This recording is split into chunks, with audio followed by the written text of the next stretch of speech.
الحمد لله نحمده ونستعينه ونستغفره ونؤمن به ونتوكل عليه ونعوذ بالله من شرور أنفسنا ومن سيئات أعمالنا من يهده الله فلا مضل له ومن يضلل فلا هادي له ونشهد أن لا إله إلا الله وحده لا شريك له ونشهد أن سيدنا ومولانا محمدا عبده ورسوله اما بعد فاعوذ باللہ من الشیطان الرجیم بسم اللہ الرحمن الرحیم اليوم اکملت لکم دینکم اللہم صلی علی محمد وعلی آل محمد کما صلیت علی ابراہیم وعلی آل ابراہیم انک حمید مجید اللہم بارک علی محمد وعلی آل محمد کما بارکت علی ابراہیم وعلی آل ابراہیم انک حمید مجید۔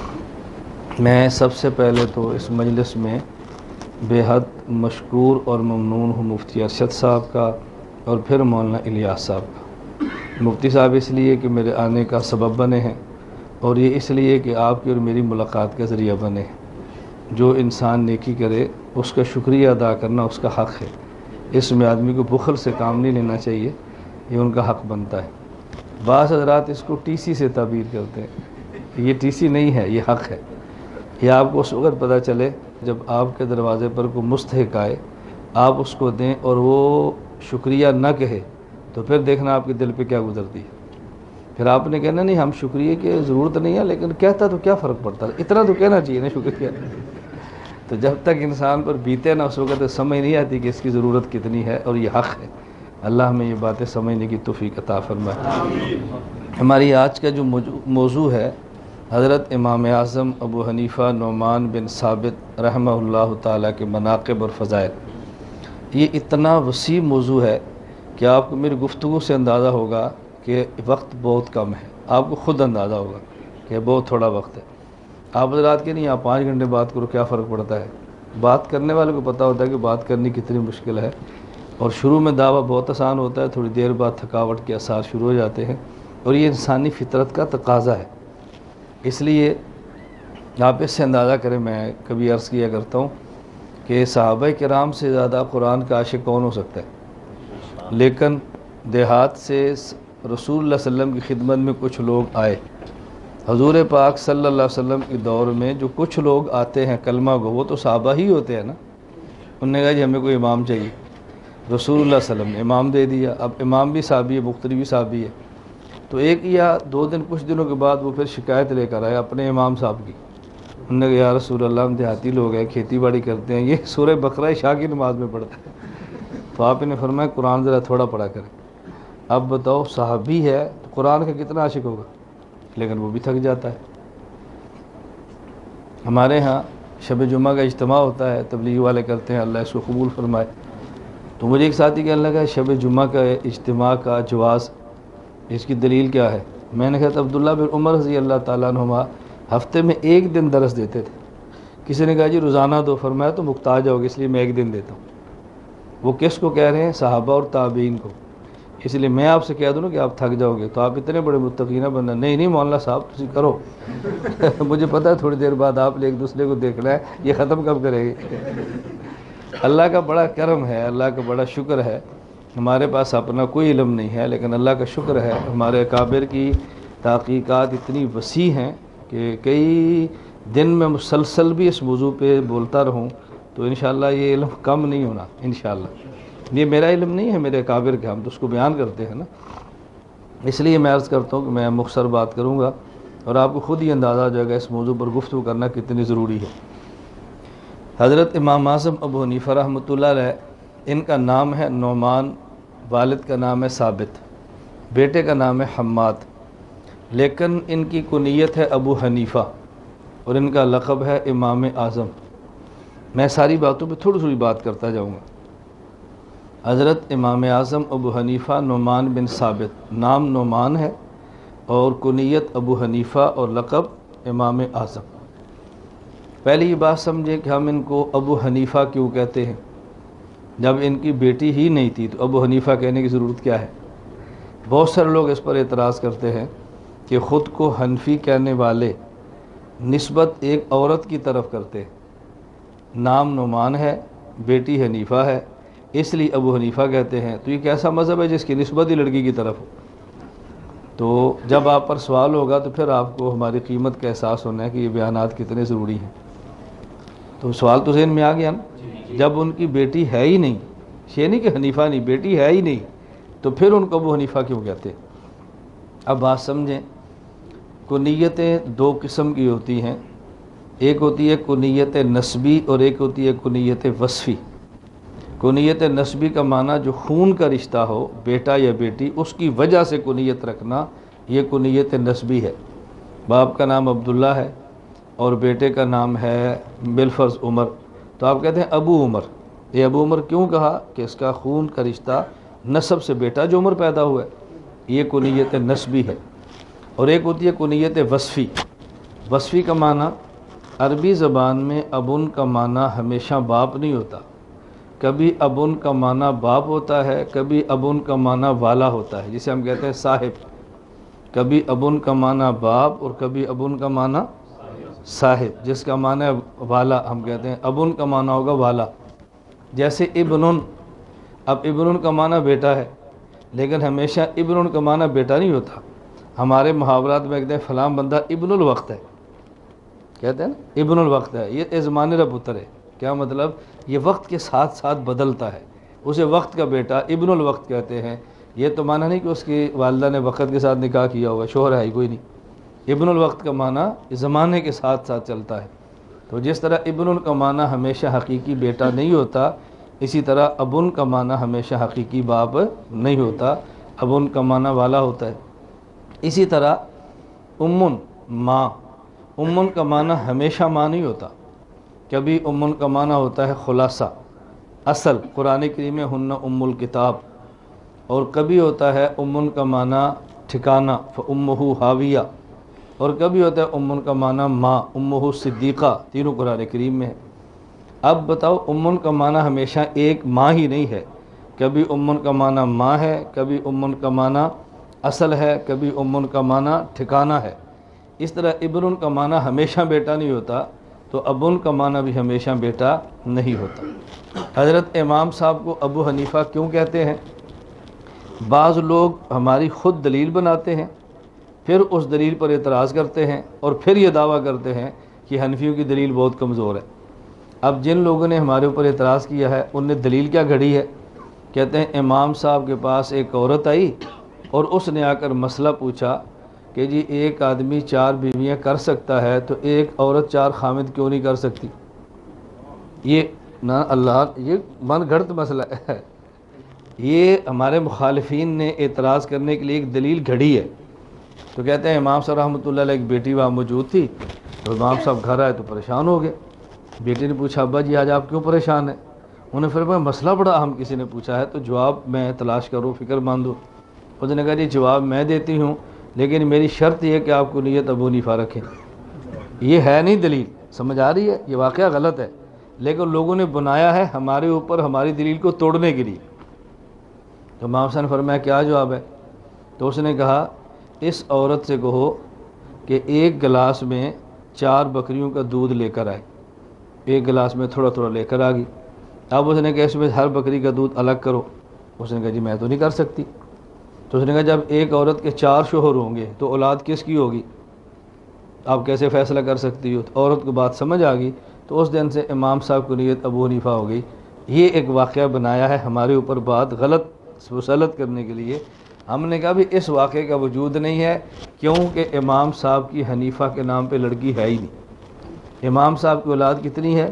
ایک، نام کیا ہے؟ حماد۔ اس کے علاوہ نہ کوئی بیٹی ہے، نہ اس کے علاوہ کوئی بیٹا ہے، تو پھر ان کو حنیفہ کا باپ ابو حنیفہ کیوں کہتے ہیں؟ میں نے یہ بات سمجھانے کے لیے کہا ایک ہوتی ہے کنیت نسبی اور ایک ہوتی ہے کنیت وصفی۔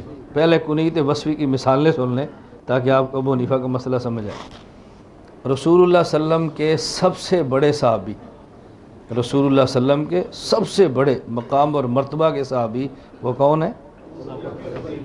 ابو بکر تو ان کا نام نہیں ہے نا، اس لیے میں نے بات سمجھا رہا ہوں، آپ کو یہ پتہ چلے کہ آپ کی علمی سطح کتنی ہے، پھر آپ کو سمجھ آئے کہ علماء کا کام کیا ہے۔ ان کا نام ہے عبداللہ، نام کیا ہے؟ عبداللہ بن ابی قحافہ یہ نام ہے، لیکن کہتے ابو بکر ہیں، ان کا تو کوئی بیٹا بکر نہیں ہے، پھر ابو بکر کیوں کہتے؟ حضرت کا نام کیا تھا؟ عبداللہ، اور کہتے کیا ہیں؟ ان کا تو کوئی بیٹا نہیں ہے، نہ بیٹی بکر ہے، تو پھر ابو بکر کیوں کہتے ہیں؟ اس کی وجہ عربی زبان میں بکرن کا معنی ہوتا ہے پہل، جو درخت پہ سب سے پہلا پھل آئے اسے عربی زبان میں کہتے ہیں بکور، یہ پہلا پھل ہے۔ اور یہ تو آپ سنتے رہتے ہیں، ایک عورت شادی شدہ ہوتی ہے، غیر شادی شدہ ہوتی ہے، شادی شدہ کو کہتے ہیں سیبہ اور غیر شادی شدہ کو باکرہ، جس کے بار پہلی بار خامن جائے، پہلے اس کے پاس خامن نہ گیا ہو، اسے کہتے ہیں باکرہ۔ یہ مسائل ہیں، اس میں جھجکا نہ کرو۔ ہماری قوم کا المیہ کیا ہے؟ بلیو پرنٹ فلم دیکھ لے تو نہیں شرم آتی، نہ ہنسے نہیں، میں ہنسانے والا مولوی نہیں ہوں، لطیفہ گو نہیں ہوں، میں بات سمجھاتا ہوں۔ بلیو پرنٹ فلم دیکھ لیں تو شرم نہیں آتی، اور مولوی ممبر رسول پہ حوروں کا تذکرہ کرے، کہتے ہیں کیسا مولوی ہے، لے موڑے بیٹھے ہیں تو حوراں دی گلاں کرتا ہے، پہ عورتیں بیان بیٹھی ہیں، حوروں کا تذکرہ چھیڑا ہوا ہے۔ بھئی حوروں کا تذکرہ اللہ نے قرآن میں کیا ہے، اور کیوں کیا ہے؟ بتانے کے لیے کہ چھپانے کے لیے؟ تو پھر کرنا چاہیے کہ نہیں؟ جو کام نہیں کرنا چاہیے وہ روزانہ کرتے ہیں، اور جو کرنا چاہیے اسے شرم آتی ہے۔ میں اس لیے بات سمجھا رہا ہوں کہ آپ کو تعجب نہ ہو کہ مولانا صاحب کیسی مثالیں دے رہے ہیں، حقائق ہمیں بتانے چاہیے۔ تو بکرن کا معنی ہے پہل۔ حضرت عبداللہ کو ابو بکر کیوں کہتے ہیں؟ سب سے پہلے بالغ آزاد مردوں میں کلمہ پڑھنے والے حضرت صدیق ہیں، تو ابو بکر کا معنی اسلام لانے میں پہل کرنے والا۔ رسول اللہ صلی اللہ علیہ وسلم نے نبی پاک صلی اللہ علیہ وسلم کی بیویاں ساری مطلقہ یا بیوہ ہیں، اور ایسی عورت جو نہ مطلقہ نہ بیوہ، ایسی بچی جس نے پیغمبر کی خدمت میں سب سے پہلے دی ہے، اس کا نام صدیق ہے۔ تو ابو بکر کا معنی پہل کرنے والا۔ رسول اللہ صلی اللہ علیہ وسلم نے مال مانگا ہے تو جس نے سب سے پہلے سارا مال دیا ہے اسے کہتے ہیں ابو بکر، پہل کرنے والا۔ اللہ کے نبی جب مکہ سے معراج کے لیے گئے ہیں اور پھر واپس تشریف لائے ہیں، جس نے سب سے پہلے تصدیق کی ہے اسے کہتے ہیں ابو بکر، پہل کرنے والا۔ جب حضور مکہ سے مدینہ گئے ہیں تو پیغمبر کے ساتھ جس نے ہجرت سب سے پہلے کی ہے اسے کہتے ہیں ابو بکر، پہل کرنے والا۔ رسول اللہ صلی اللہ علیہ وسلم کے ساتھ بدر میں جو سب سے پہلے عرش چھت کے نیچے کھڑا ہے اور پہرا دے رہا ہے، اس کا وہ ہے ابو بکر، پہل کرنے والا۔ اللہ کے نبی جب دنیا سے گئے ہیں تو حضور کے مصلی کا پہلا امام ابو بکر ہے، پہل کرنے والا۔ نبی دنیا سے گئے ہیں تو پہلا خلیفہ نبی کے ممبر اور نبی کے مصلی کا وارث ابو بکر، پہل کرنے والا۔ حضور دنیا سے قبر میں گئے ہیں، نبی کے ساتھ سب سے پہلے قبر بنانے والا ابو بکر، پہل کرنے والا۔ حضور قیامت کو اٹھے میں سب سے پہلے حضور کے ساتھ اٹھنے والا ابو بکر، پہل کرنے والا۔ حضور جنت میں جائیں گے تو امت میں سب سے پہلے حضور کے ساتھ جنت میں جانے والا ابو بکر، پہل کرنے والا۔ اب بتاؤ ابو بکر کا معنی بکر کا باپ ہے یا پہل والا ہے؟ اب ابو حنیفہ کا معنی حنیفہ کا باپ نہیں، حنیفہ والا ہے۔ وہ حنیفہ کیا ہے میں وہ سمجھاؤں گا۔ رسول اللہ صلی اللہ علیہ وسلم کے صحابی ہیں، بڑے مسکین تھے، بڑے غریب تھے، بکریاں چراتے تھے، حضور کی صحبت میں کئی سال گزارے ہیں، اور نبی کریم صلی اللہ علیہ وسلم کی سب سے زیادہ حدیثیں ان کو یاد تھی۔ وہ کون ہے بتاؤ؟ ابو ہریرہ تو نام نہیں تھا نا، نام تھا عبد الرحمن بن صخرہ، اور کہتے کیا ہیں؟ ابو ہریرہ۔ اب ابو ہریرہ کیا ہے؟ ہرۃن عربی زبان میں کہتے ہیں بلی کو، اور ہریرہ کہتے ہیں بلونگڑی کو، بلی کا بچہ، بلی کے بچے کہتے ہیں ہریرہ، چھوٹی سی بلی۔ ان کو ابو ہریرہ کیوں کہتے ہیں؟ کوئی ہریرہ ان کی بیٹی کا نام تھا، یہ بلی کے باپ تھوڑی تھے۔ اب ابو ہریرہ کیوں کہتے ہیں؟ رسول اللہ صلی اللہ علیہ وسلم خدمت میں آئے ہیں، ان کے یہاں یہ بلی تھی ان کے بازو میں، تو نبی صلی اللہ علیہ وسلم نے فرمایا یا ابا ہریرہ۔ یہ ایسا لفظ دنیا کو پسند آیا، آج لوگ نام نہیں جانتے، ابو ہریرہ کے لفظ کو جانتے، یہ پیغمبر کے لفظ ہیں نا۔ بعض الفاظ حضور پاک زبان سے کسی صحابی کے لیے فرما دیتے نا تو اس کا دل کرتا تھا کہ لوگ میرا نام نہ لیں، اسی سے پکاریں جو حضور نے فرمایا۔ عشق پیغمبر سے اگر کسی نے کیا ہے نا تو وہ صحابہ ہے، بس باقی تو اس کا کسی کو حصہ ہی مل جائے تو بڑی بات ہے، لیکن نبوت کے ساتھ عشق کا خدا کی قسم حق ادا کیا تو پیغمبر کے صحابہ نے کیا۔ رسول اللہ صلی اللہ علیہ وسلم ایک صحابی ہیں، ان کا نام ہے حضرت سفینہ رضی اللہ۔ اب سفینہ تو نام نہیں ہے، سفینہ تو کہتے ہیں یہ بحری بھیڑے، کشتی کو۔ سفینہ کیوں کہتے ہیں؟ وہ بوجھ بہت اٹھا لیتے تھے، ایک غزوے میں تھے تو بھئی سامان اکٹھا کرو، انہوں نے کہا حضور سارا کپڑے میں ڈالے میں اٹھا لیتا ہوں، تو حضور نے فرمایا ہمارا سفینہ ہے۔ اس دن سے نام ہی سفینہ پڑ گیا، اصل نام کو جانتے کوئی نہیں، کتابوں میں تو لکھا ہے لیکن عوام میں شہرت نہیں ہے۔ رسول اللہ صلی اللہ علیہ وسلم کی بیٹی حضرت فاطمہ الزہرا رضی اللہ عنہا، ان کے خامند کا نام کیا تھا؟ حضرت علی، جن کا کنیت ہے ابو تراب۔ تراب کہتے ہیں مٹی کو، کہ ان کے بیٹے کسی کا نام تراب نہیں ہے، کسی بیٹی کا نام تراب نہیں ہے۔ پہلے بیٹے کا نام حسن، دوسرے کا نام حسین، تیسرے کا نام، بس علم ختم ہو گیا۔ ان پڑھ ایسی ہے نا، تسی تو پڑھ لکھے ہو نا، اپنا علم دیکھو اور ہمیں ان پڑھ کہتے ہو، پھر سوچا کرو کہ ہم کن کو ان پڑھ کہتے ہیں۔ یقین کریں کہ مجھے تعجب ہوتا ہے جب لوگ علماء کو ان پڑھ کہتے ہیں، اس لیے میں ایسی ایسی باتیں کرتا رہتا ہوں کہ آپ کو یہ پتہ چلے کہ آپ کتنے صاحب علم ہیں اور آپ کا نالج کتنا وسیع ہے۔ یہ باتیں سمجھانی چاہیے، یہ بہت ضروری ہوتا ہے سمجھانا۔ جب آپ کے دماغ میں یہ بات بیٹھ گئی نا کہ آپ کے علماء عالم ہیں اور آپ کچھ نہیں ہیں، میں خدا کی قسم اٹھا کر کہتا ہوں آپ کبھی گمراہ نہیں ہوں۔ قسم سے بڑی بات کیا ہے؟ گمراہی کب ہوتی ہے؟ ٹھیک ہے مفتی صاحب نے درس نظامی کیا، ٹھیک ہے مولانا نے کیا، ٹھیک ہے کیا ہے، لیکن میں بھی ان پڑھ تو نہیں ہوں، بیوقوف تو نہیں ہوں، میں نے پی ایچ ڈی کی ہے، ایم اے کی ہے، مجھے آپ کیا سمجھتے ہیں؟ یہ گمراہی کی پہلی سیڑھی ہے۔ حکیم الامت مولانا اشرف علی تھانوی رحمۃ اللہ علیہ نے ایک مرتبہ بیان فرمایا اور بیان کافی علمی اور مشکل تھا۔ حضرت جب بیان سے فارغ ہوئے، عوام کو سمجھ نہیں آیا، تو ایک مولانا صاحب بیٹھے تھے اسٹیج پہ، انہوں نے کہا حضرت آپ نے اتنا مشکل بیان فرمایا کہ عوام کو سمجھ نہیں آیا، ایسا بیان کرنے کا کیا فائدہ عوام میں؟ حضرت فرمان لگے سمجھ آ گیا تو اچھا، نہیں سمجھ آیا تو بہت اچھا۔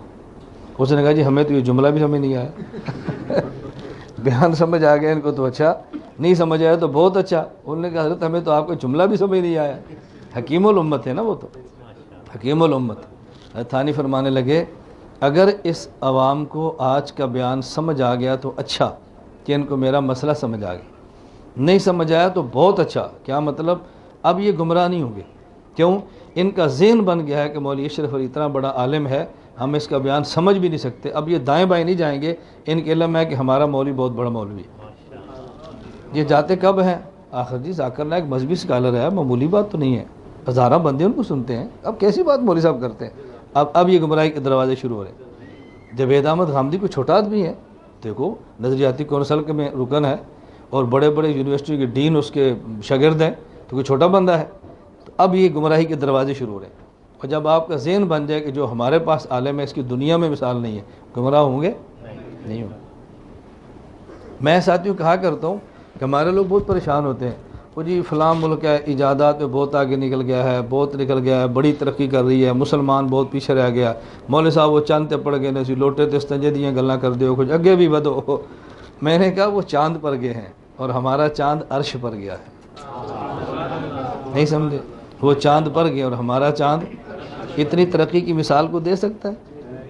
دنیا کی تیز رفتار سواری، ہم چیلنج سے کہتے ہیں کوئی ترقی یافتہ ملک بتائے ان کا جہاز کتنا جاتا ہے، ٹھیک ہے آواز سے اتنے گنے تیز چلتا ہوگا، ہم نے مان لیا، لیکن ہمارے حضور جس سواری پر گئے ہیں نا اسے کیا کہتے ہیں؟ براق۔ رفتار کتنی ہے؟ جہاں نگاہ پڑتی ہے وہاں قدم پڑتا ہے۔ ایسی ترقی کسی نے کی ہے؟ تو پھر آپ دل چھوٹا کیوں کرتے ہیں؟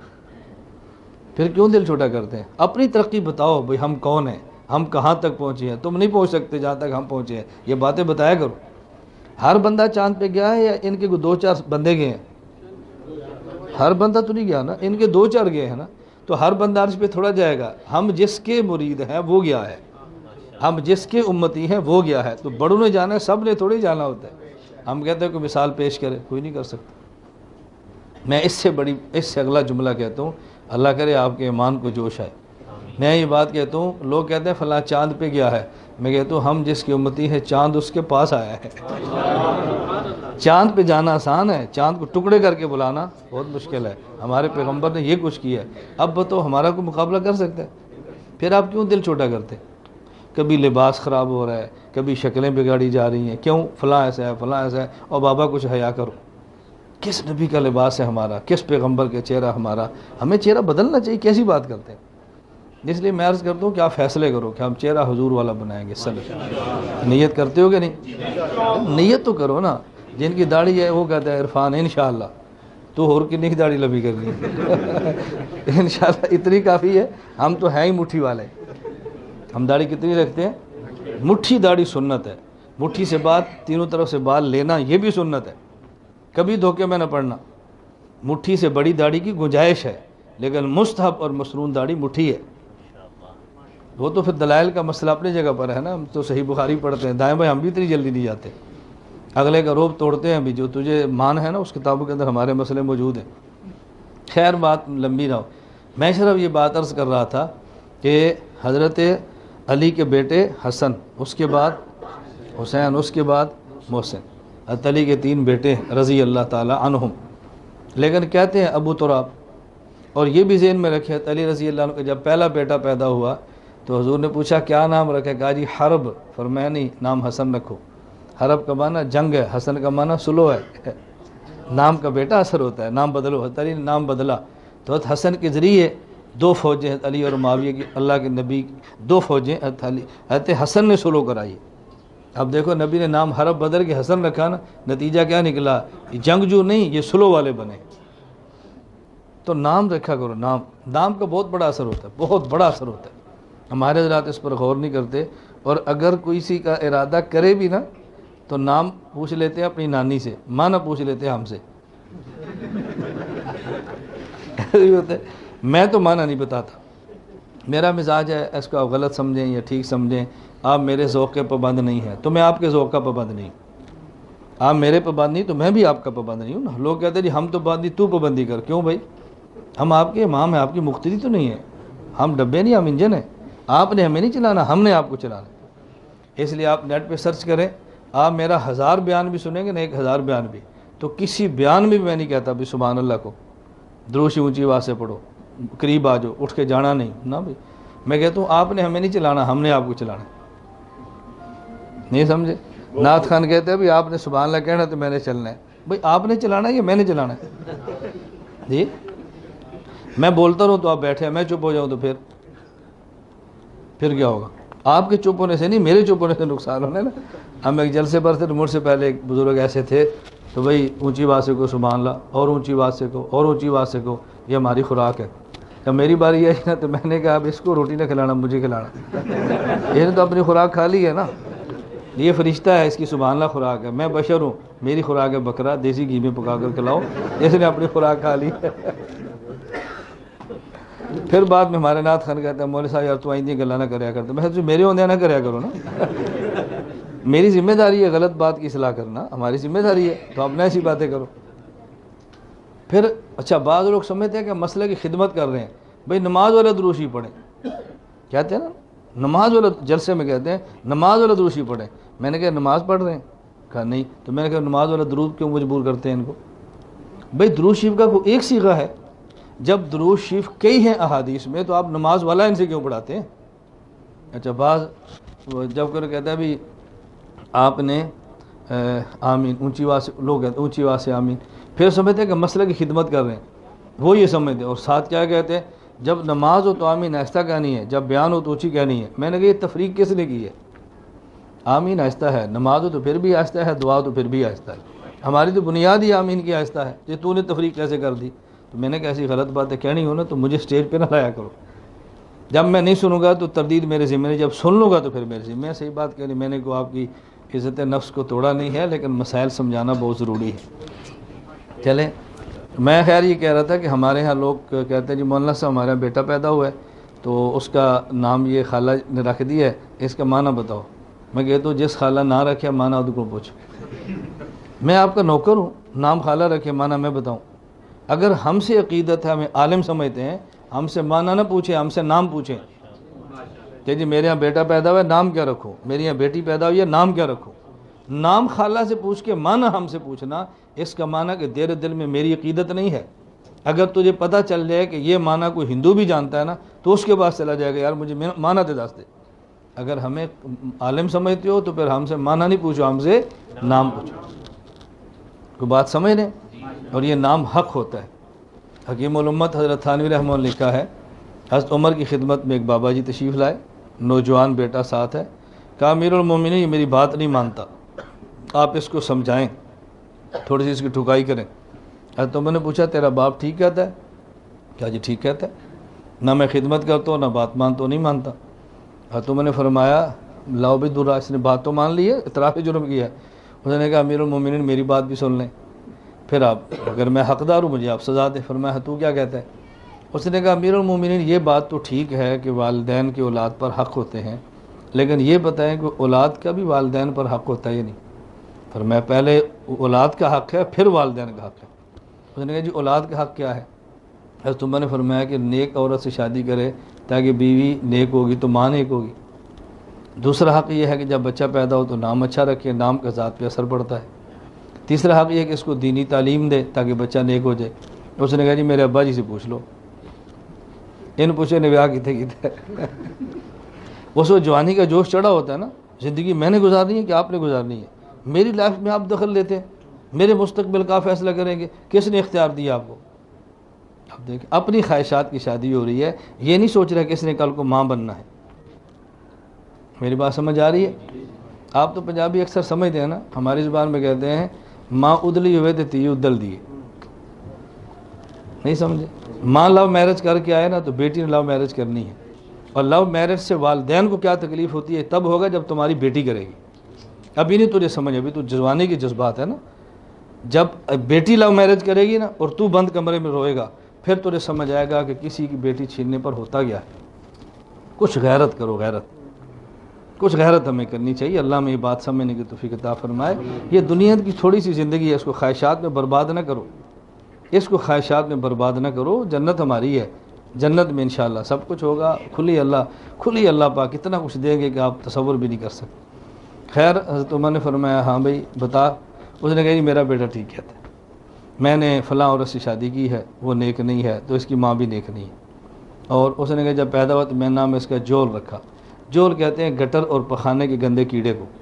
فرمایا جب تو نام یہ رکھا ہے تو پھر یہ کام کیا کرے گا؟ انہوں مدرسے کے لے آئی؟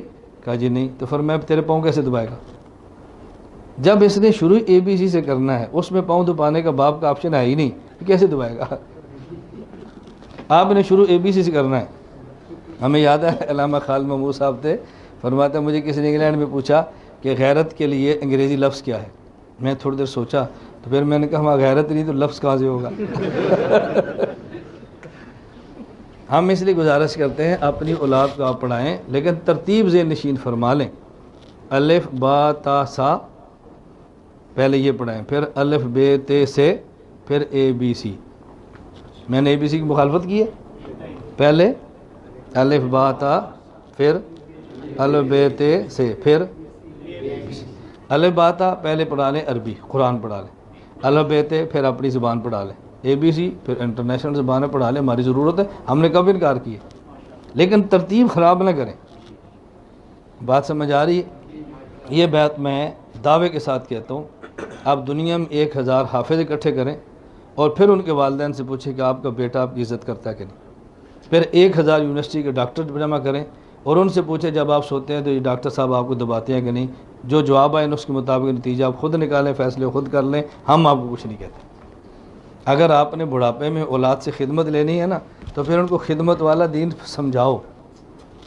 چلیں میں نے اس کی بات پھر لمبی ہوگی۔ حضرت علی کے بیٹے حسن ہیں، حسین ہیں، محسن ہیں۔ حضرت علی کہتے ہیں ابو تراب، تراب تو کہتے ہیں مٹی کو۔ حضرت علی کی نہ بیٹی تراب ہے نہ بیٹا تراب ہے۔ پھر ابو تراب کو کہتے ہیں؟ رسول اللہ صلی اللہ علیہ وسلم علی کے گھر گئے اور زہرا سے پوچھا علی کہاں ہیں؟ کہا جی گھر میں تو نہیں ہے۔ تو حضور صلی اللہ علیہ وسلم مسجد نبی میں تشریف لے گئے۔ حضرت علی رضی اللہ تعالیٰ عنہ اپنی قمیص اتاری اور مسجد نبی میں لیٹے تھے اور مٹی آپ کے جسم کو لگ رہی تھی۔ آپ نے فرمایا قم یا ابا تراب، اے مٹی والے اٹھ جا۔ مٹی کے باپ اٹھ جا یا مٹی والے اٹھ جا؟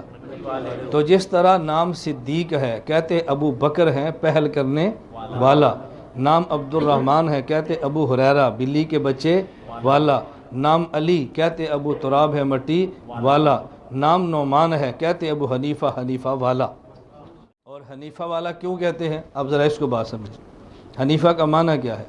قرآن کریم نے حضرت ابراہیم علیہ السلام کے لیے بطور وصف کے لفظ حنیف استعمال کیا ہے۔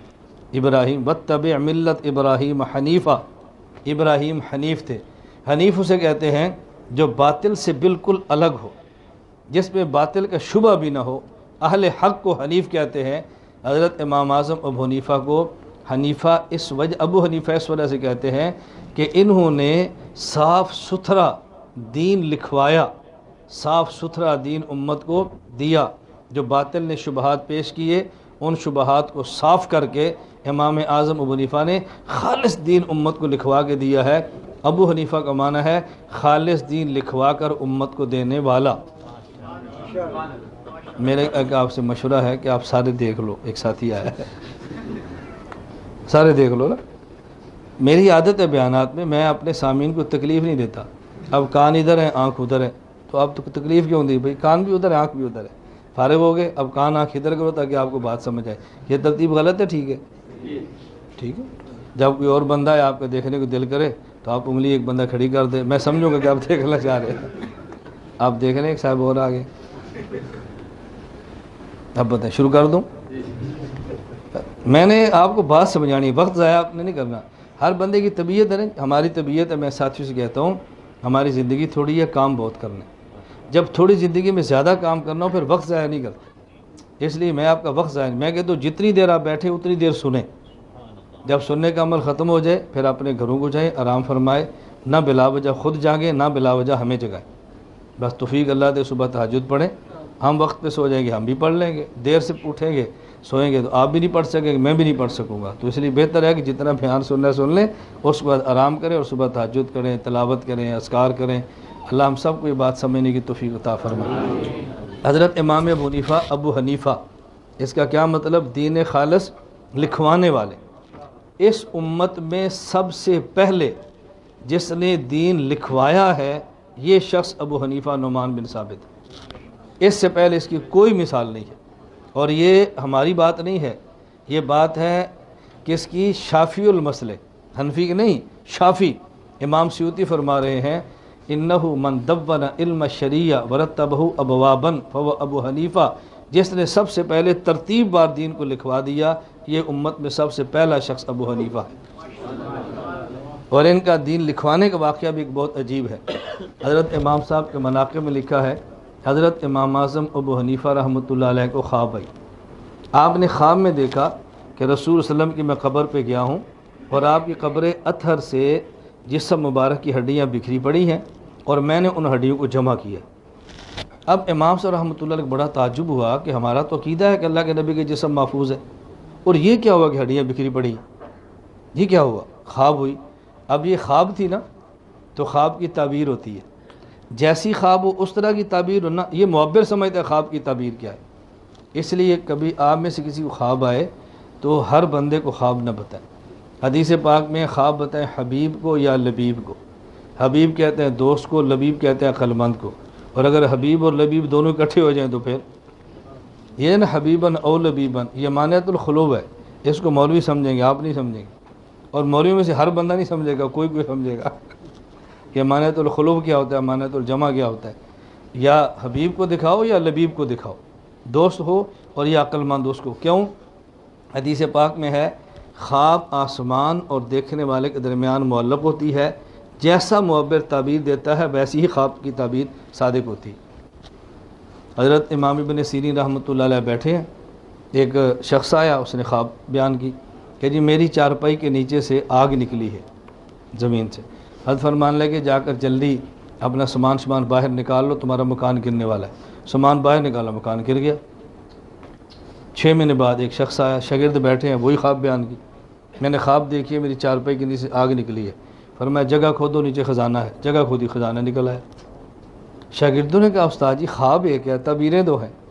فرمانے لگے خواب کی تعبیر میں موسم کو دخل ہوتا ہے، پہلے نے خواب گرمی میں دیکھی تھی، اس نے سردی میں دیکھی ہے۔ گرمی میں آگ کا آنا یہ باعث تکلیف ہے، اور سردی میں آنا یہ باعث رحمت ہے، میں نے موسم کے بدلنے سے تعبیر بدل دی۔ یہ خواب فن ہے۔ حضرت مولانا مظہر نانوتوی، آپ کو ایک عجیب واقعہ سنائیں، انہوں نے خواب دیکھی کہ میں نے درخواست دی ہے، انہوں نے خواب دیکھی ہندوستان میں ایک شہر ہے بریلی، 2 شہر ہے، ایک بریلی ایک الٹے باز بریلی، یہ ذہن میں رکھنا 2 شہر ہے۔ اس بریلی شہر سے کچھ بطخیں اڑی ہیں اور مولانا مظہر نانوتوی کے گھر آ کر بیٹھی ہیں۔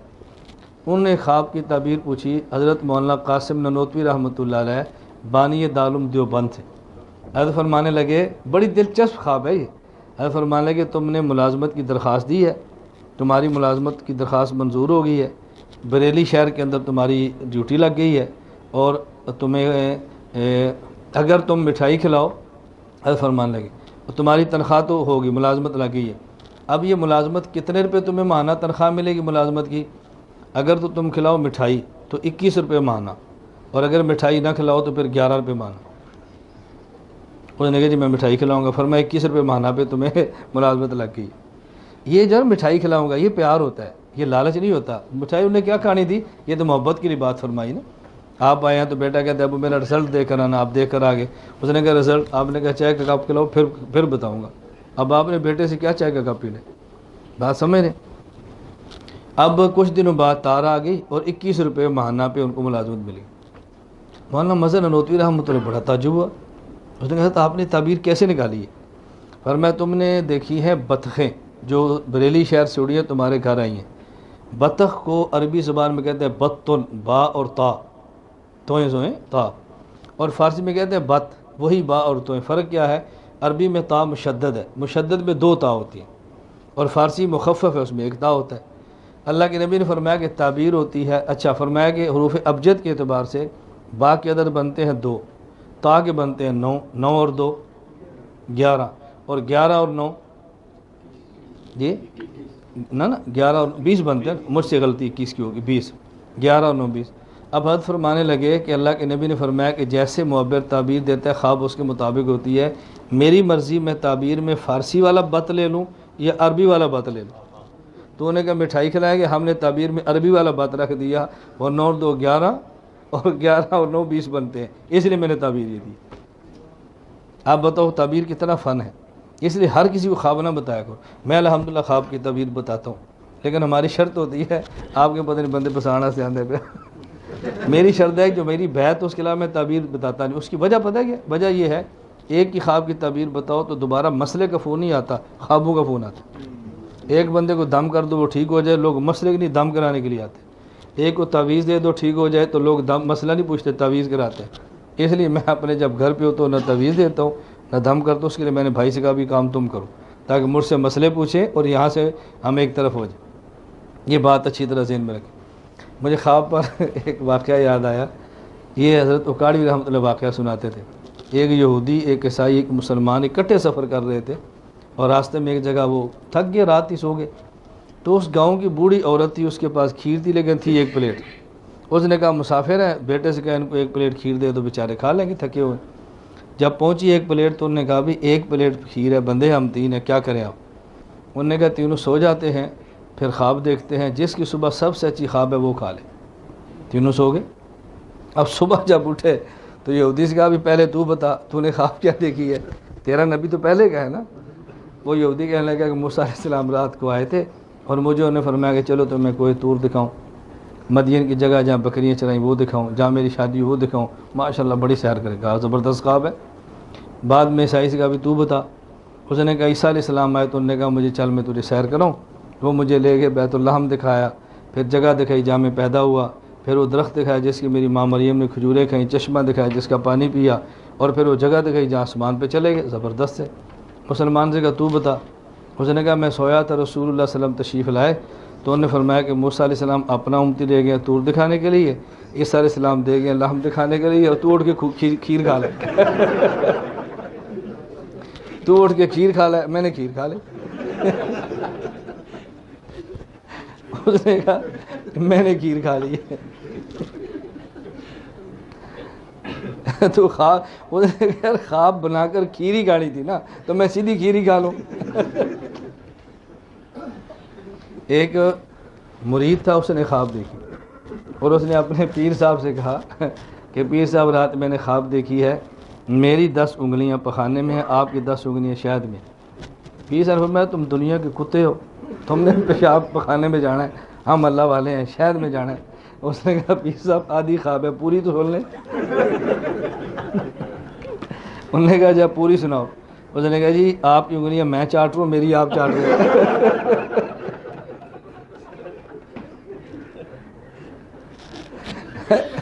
بات تو ٹھیک ہے، بات تو ٹھیک ہے نا. یہ پیر کون ہے؟ بدعتی اہل حق نہیں، بدعتی.